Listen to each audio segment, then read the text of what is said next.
λέτε, πώς περίπου φαντάζεστε ένα δασικό χωριό? Εγώ το φαντάζομαι ακριβώς όπως είναι αυτό εδώ πέρα, στην περιοχή Κέδρο, στα Τζουμέρκα. Όσο εγώ λοιπόν θα κάνω τη βολτούλα μου προς τα πάνω, πάρτε εσείς μια πρώτη γεύση από αυτό εδώ το πρότυπο δασικό χωριό.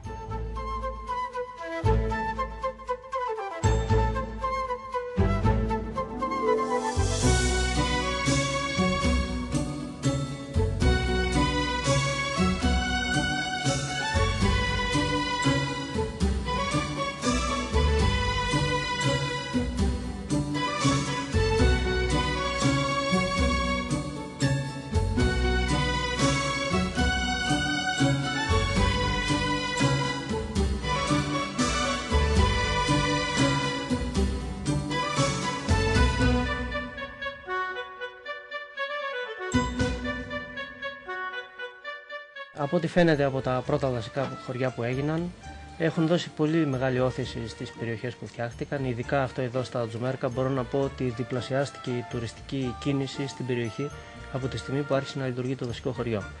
Οπότε κατά συνέπεια πιστεύω ότι αυτού του είδους εγκαταστάσεις θα εξυπηρετούσαν πολύ τον τουρισμό, αρκεί βέβαια να γίνουν τα οποιαδήποτε καινούρια με σεβασμό στο περιβάλλον και στα σωστά σημεία, χωρίς να επηρεάζουν τη φύση.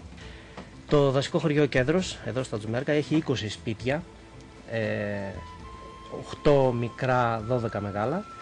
Επίσης ένα εστιατόριο σε διαφορετικό κτίριο και το κτίριο αυτό που βρισκόμαστε τώρα που είναι υποδοχή και αναψυκτήριο. Εκτός αυτού έχουμε φτιάξει έναν ορειβατικό ξενώνα όπου μπορούν να φιλοξενηθούν 18 άτομα σε διόρφες κουκέτες. Στα σπίτια συνολικά μπορούν να κοιμηθούν 60 άτομα. Και στριμωγμένα, καμιά φορά αν υπάρχει κανένα μεγαλύτερο γκρουπ, επειδή χρησιμοποιούμε και τα σαλόνια, μπορούν να κοιμηθούν πάνω από 100 άτομα.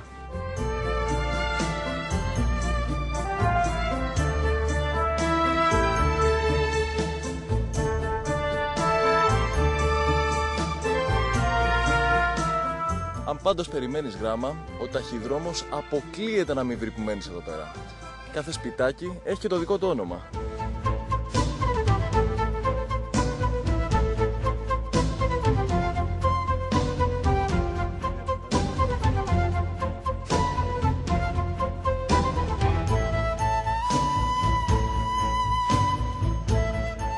Μόνη της η περιοχή προσφέρει εναλλακτικό τουρισμό σε μεγάλη ποικιλία, οπότε αυτός είναι και ο τουρισμός που έρχεται.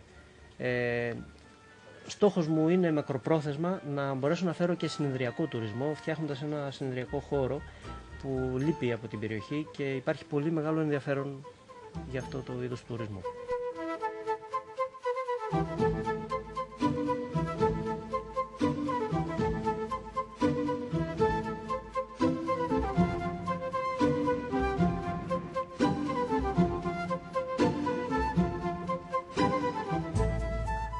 Αυτό εδώ είναι ένα από τα σημεία του οικισμού από όπου μπορείτε να δείτε σχεδόν τα πάντα. Σε μία ημέρα λοιπόν με καθαρή ατμόσφαιρα μπορείτε να διακρίνετε στο βάθος τον ποταμό Άραχθο, τον Αμβρακικό κόλπο ακόμη πιο πέρα και γιατί όχι ακόμη και το Ιόνιο Πέλαγος. Και από αυτή την πλευρά μπορείτε να διακρίνετε την κορυφή των Τζουμέρκων περίπου 2.400 μέτρα. Εντυπωσιακό,